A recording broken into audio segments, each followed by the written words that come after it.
Howdy,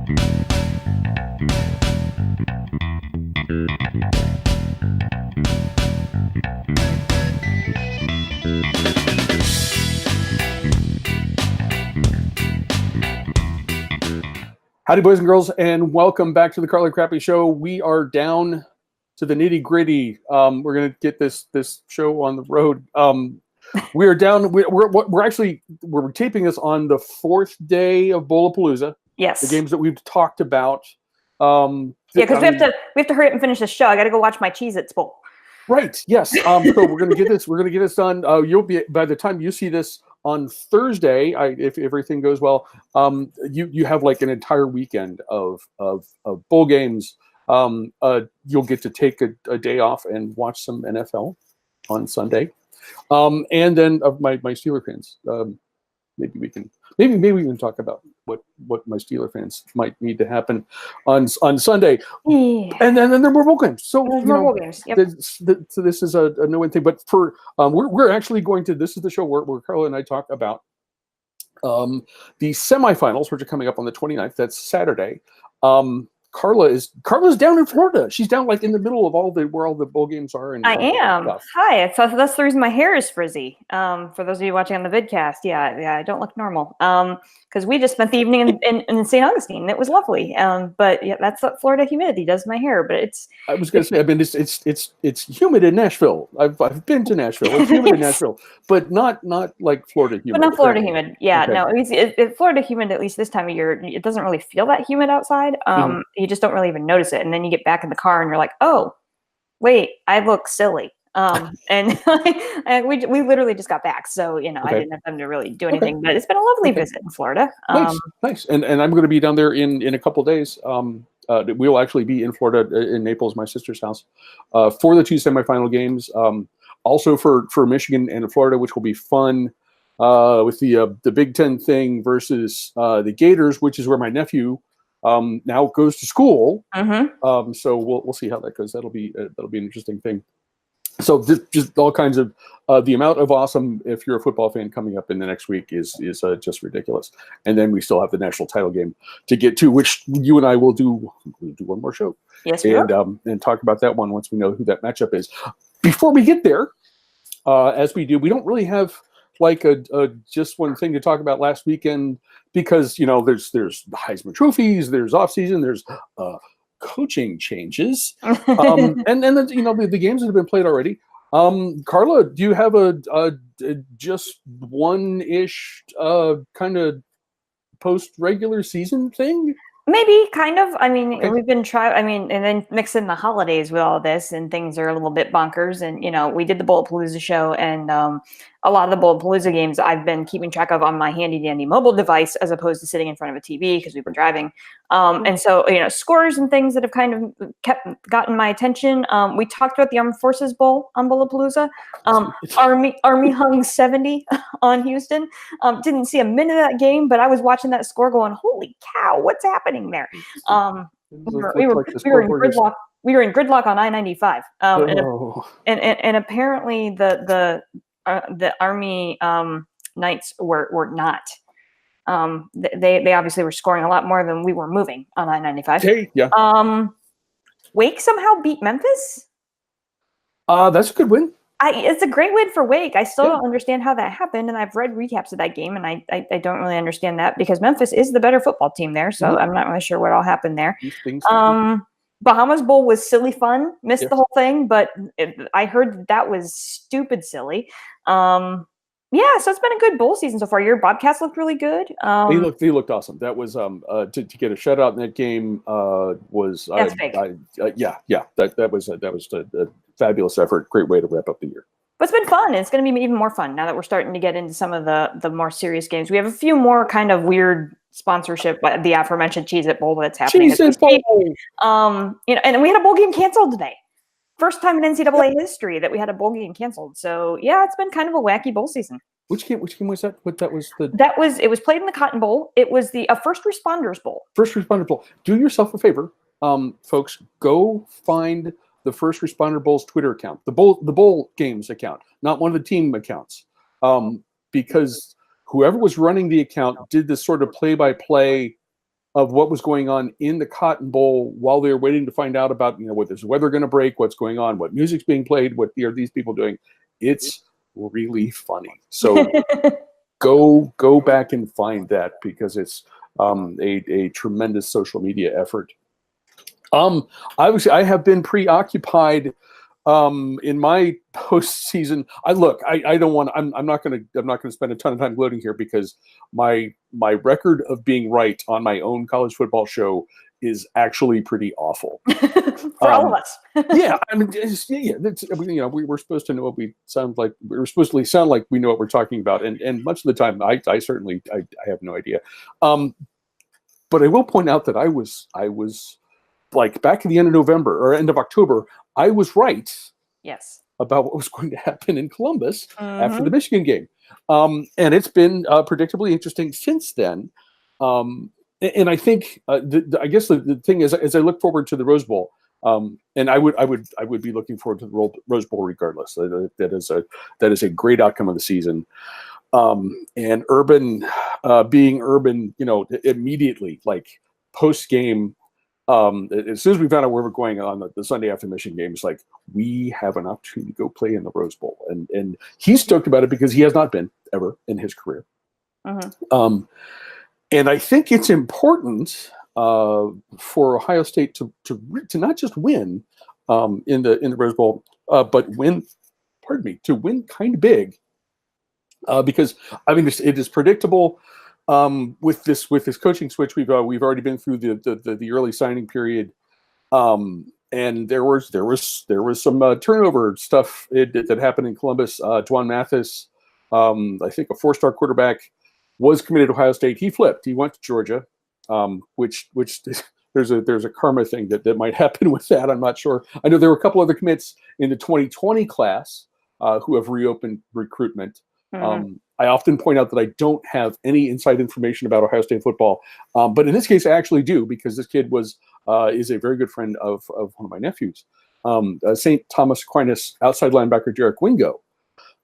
He has literally wanted to play at Ohio State for years, since he was a kid, and today he announced he committed to Penn State. And my inside information, not that this is a surprise, it's because Urban's leaving. So that's a big thing. A good performance in the Rose Bowl. Granted that Urban will still still have a hand in that, but I think that can go a long way. Yeah. In settling things down and making people feel a little bit better about the change. It's not going to make some people happy, but.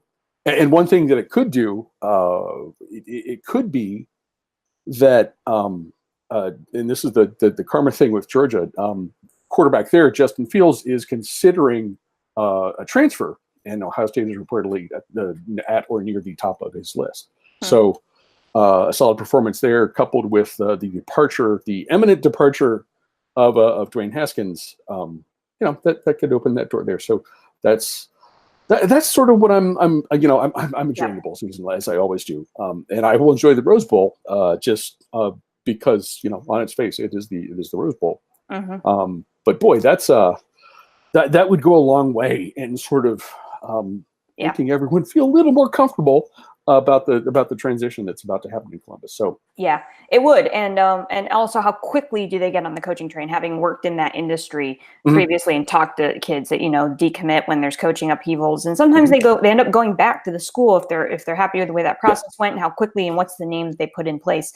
If Ohio State can have a new head coach in place before the end of January, I think they're going to be just fine. I think some of these kids that maybe held off on early signing may sign in the what's now the late signing period, which is bizarre to me because that was the only signing period when I was working. Right. I don't like this early signing period. I understand why they do it. It makes sense for everybody, but it just the timing is weird. Like nobody pays attention to it anymore because it happens in the middle of bowl season and the NFL playoffs, and before when it was signing period, there was nothing else happening. So it's kind of weird now, but when Ohio State announced the transition and the Ryan Day is going to take over, they had a news conference where both the guys were on the podium, and somebody asked Ryan Day about recruiting. He's like, literally, when we are done, I'm going home and getting a suitcase and getting on a plane. Right. So that was, and that's because of, I mean, there would be recruiting going on, in early December anyway, but with that early signing period, it's like, boom, got to happen right now. Let's go. Yeah. So, we will see how that goes once we get through the bowl season, and if we're looking forward to bowl season, you got to be looking forward to these two games that are coming up on Saturday. We start at 4 p.m. on Saturday at the Cotton Bowl, which is no longer in the Cotton Bowl. Of course, it is in Jerry World. This is the Fighting Irish of Notre Dame against Clemson. The Tigers are favored by 12.5 points. Carla, what do you think?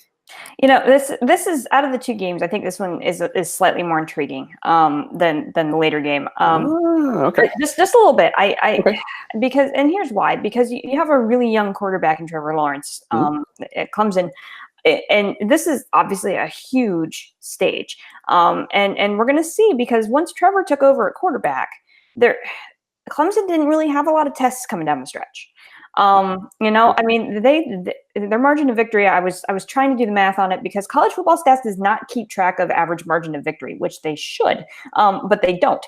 So I wasn't up for doing a whole bunch of math tonight. Yeah, so there's like a whole bunch of, and it's like, God, yeah, stop. I didn't feel like dealing with average margin of victory, but let's just put it this way. It's big, because Clemson really hasn't had that much of a test. You could say the same thing about Notre Dame to an extent, but I still feel like if you look at strength of schedule between these two teams, I still think Clemson's is stronger than Notre Dame's across the board. So, is Trevor ready to kind of handle this national spotlight in this way? Because let's be honest, did anybody watch the ACC title game? I mean, Trevor Lawrence has not really had a national spotlight on him yet. This will be his first time, and it's at Jerry World. Environment, stage, all of that matters to him. And the team's performance. The one thing we don't talk a lot about, and this was what got Notre Dame, going in the beginning of the year, was Notre Dame's defense, right? We knew that Notre Dame's defense was really, really good. And when we talked way back in the Michigan game, we knew that Notre Dame, was Notre Dame's defense, going to be able to stop Michigan's offense, which was, the answer was yes, because Michigan at that point still didn't have an offense. Notre Dame has not faced an offense like Clemson's all season. No. And actually, statistically, remarkably, even though we talk about Notre Dame's defense all the time, Clemson statistically has the better defense between these two teams. Okay. Clemson is the number 2 scoring defense in the country. Notre Dame is number 10. Okay. So they both have good defenses here, but Clemson's is actually better. And I think that's an interesting kind of wrinkle in here, because I think we keep talking about, will the Notre Dame offense slow down the Clemson offense enough, or Notre Dame defense slow down the Clemson offense enough to be able to, make this game interesting? I think the answer to that question is probably yes in the first half. I just think that Notre Dame has not faced a team that is this well-rounded on both sides of the ball all season. Even that Michigan game, you can't even compare it with that, just because of the fact that Michigan's offense was still kind of in disarray when they played that game. Michigan defense was good, but the Michigan offense was not. So, their average, Clemson's putting up more points per game, 45 points per game. Notre Dame's at 33.8. Notre Dame is flat out not going to be able to run the ball. Clemson has the number 3 rush defense in the country. So it's going to come down to the arm of Sir Book, as the case may be, to be able to try to win this game for the Irish. Brian Kelly's going to have this team ready to play. He is. I think this game is interesting in the first half. I think Clemson does what it did all season, and that is put a huge gap in the second half. That's just what they did all season long. Games, you'd look at scores that, I remember looking at Clemson scores at the half going, that's a little closer than it should be, and doing some head scratchers. But they pulled away in the second half, and I think that's exactly what's going to happen in this game. I think this is a really entertaining first half. I think Clemson pulls away in the second half. Okay. Well, we're, as you started that, and I'm thinking, oh wow, we're going to veer off in the complete opposite directions here. But actually, we're not. I think if we're looking at the outcome, that's we're going to be pretty close. If there was any discussion to have about who should have or should not have been in the Final Four, that discussion should have focused on Notre Dame, which I think is pretty clearly the weak link of the group. But as we said all season, an undefeated Notre Dame team is going to make the Final Four. They're going to do it every single time. If they do that, they're going to be there. And it's not necessarily the case that I'm suggesting that they don't belong. The defense has been very good. The strength of schedule kind of worked out. It looked better at the beginning of the season, as often the case than it turned out to be. And you're absolutely correct that Clemson, especially once Trevor Lawrence was installed as the full-time starter, didn't have a whole lot of tests. But I think ultimately that works out to be a good thing because Trevor Lawrence, gets a chance to be comfortable, and that offense is rolling. They're scoring averaging over 40 points a game. So, taking into account obviously the level of competition, but yeah, that's nothing to sneeze at. That offense improved through the season. Once we decided that Trevor's going to be the guy. Like everyone else, Notre Dame's going to have a rough time running the ball against the Tigers' front seven, which is just beastly. Yeah. You look at like the rivalry game, the South Carolina game, and the Gamecocks moved the ball through the air on Clemson a little bit. So that's a thing to watch, maybe, and maybe that's where you're suggesting that the first half is going to be a little bit of fun. Maybe that's where that plays in a little bit. But if that's Clemson's big weakness, I don't think it's enough to upset everything else, all the advantages that they have. To succinctly, I think Clemson will end up making it clear that the Irish don't quite belong in this group. So Tigers win this one and move on to the final. And then later in that evening, the Orange Bowl, which of course is not in the Orange Bowl, which no longer exists. In Hard Rock Stadium at 8 p.m. on Saturday night, Oklahoma versus Alabama. And Carla, you said that the Cotton Bowl was the more intriguing of the two, and I will let you talk first, but I will tell you right now I disagree. I think this one is the more intriguing of the two. Well, and you have to love having the Heisman winner and the Heisman runner-up on the same field. Yeah, that's fun. That's fun. That's gonna be a lot of fun. And here's the thing that we talked about both these teams last year, and we kind of have this. To me, I look at my notes for this game, and the talking points are nearly identical between these two teams, with a couple little things here. Oklahoma, the big question all season has been defense. And it's still going to be the big question entering this game. We know Oklahoma can put up a boatload of points, but what we don't often think about when we think about Alabama is, the first thing that we think about when you say the word Alabama, the first thing you think about is defense, right? Mm-hmm. And they have, the number 4 scoring defense in the country, and they've got a really, really great defense. What we don't often associate with Alabama, and this is what makes them so dangerous this season in particular, is the fact that they have the number 2 scoring offense in the country. So all of these questions that people have been saying, like, can Alabama put up points to keep up with Oklahoma if it gets into the shootout? Mm-hmm. The answer is absolutely. And so I think that kind of levels the playing field for me a bit. If this was the Alabama team from last year when we still had Jalen Hurts as the starter, they still had some offensive they were good on offense, but they weren't what they are this year. And I really do think that makes a huge difference in this game. Oklahoma has not faced a defense like Alabama's all year. I went back and looked. The top ranked scoring defense in the Big 12 this year was Iowa State. You want to take a stab at where they rank nationally? Where Iowa State ranks nationally in scoring defense? 35th. Okay. 35th. So that's the best scoring defense that Oklahoma has faced all season. So they just haven't faced, and I keep wanting to make this game interesting and try to find that wrinkle, find where, and obviously, having the Heisman winner on your team is going to help some, but the Alabama offense is just too good this year. And, I went and looked is Tua good to go? As of today, and we're recording this on the December 26th, Tua says he's at 80% and he plans to be at 100% by the time, by the time the coin is flipped on Saturday night. So, and even with that, look at what Jalen Hurts did in the SEC title game. Sure. Oklahoma has the worst scoring defense in the Big 12. I can't find. I really want this game to be good, and I just cannot find. And of course, we said that last year when Oklahoma played Clemson or Oklahoma played Georgia. I'm sorry, in the Rose Bowl, and that game was stupid, silly fun. Yeah, that was. That's the best, and we could end best up, game of the bunch. Yeah, and we could end up with a game like that if you look at these two teams on paper. You actually, there's a lot of similarities between Alabama this year and Georgia last year, other than the fact that Alabama has a much better defense.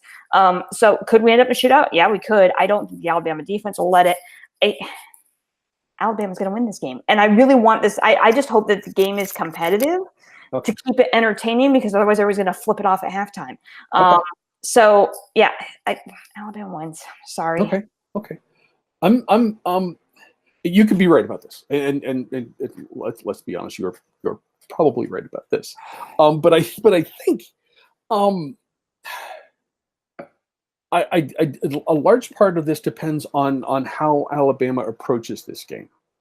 And I think we'll know. I think we'll know like by the end of the first quarter, or halfway through the second quarter, somewhere in there, it's going to be evident how this game is going to go. Okay, if we get to that point and Alabama has scored a couple times, they hold the ball, long drives, consuming the clock, manage to get a stop or two on Oklahoma, right? And you mentioned how good Alabama's defense is. I think if that is the case, if Alabama's up 14-0 around early in the second quarter, game's over. Game's over. However, if the game is tight, and not like 7-7 tight, but like kind of if we're starting the second quarter and it's 17-14, something like that, that's when you make more popcorn, and make sure you have enough cold beer like right here next to you, because that's going to continue. That game is going to be fun, because Alabama at that point, it's actually going to be too late to kind of establish the thing that they should do. If Oklahoma is scoring, Alabama's going to have to do the same thing and keep up. And if we're just going back and forth, I think Oklahoma's got as good a chance as anybody in the country to beat Alabama in that sort of situation. And as people in Columbus will tell you, Alabama can lose these games once in a while. You're probably right. You are probably right. And I am definitely making this pick as much with my heart as I am with my head. But if this is still, both of these teams are scoring and it's and Oklahoma's still in the game at halftime, I think they can win this game, and that's what I'm going to pick. What the hell? As I said, I was right about the really important thing this season. I could be wrong about one more game. So I'm picking Oklahoma. Why not? Why not? Boys and girls, you can watch the Carla and Crappy Show for the duration of the college football season, which ain't much longer, by searching Carla and Crappy Show on YouTube or Facebook. If you prefer to have Carla and Crappy in your earbuds, you can find the podcast version at Apple Podcasts, Google Play, Stitcher, and TuneIn, as well as you're in your favorite social channels where we remind you incessantly. If you like the show, please rate and review.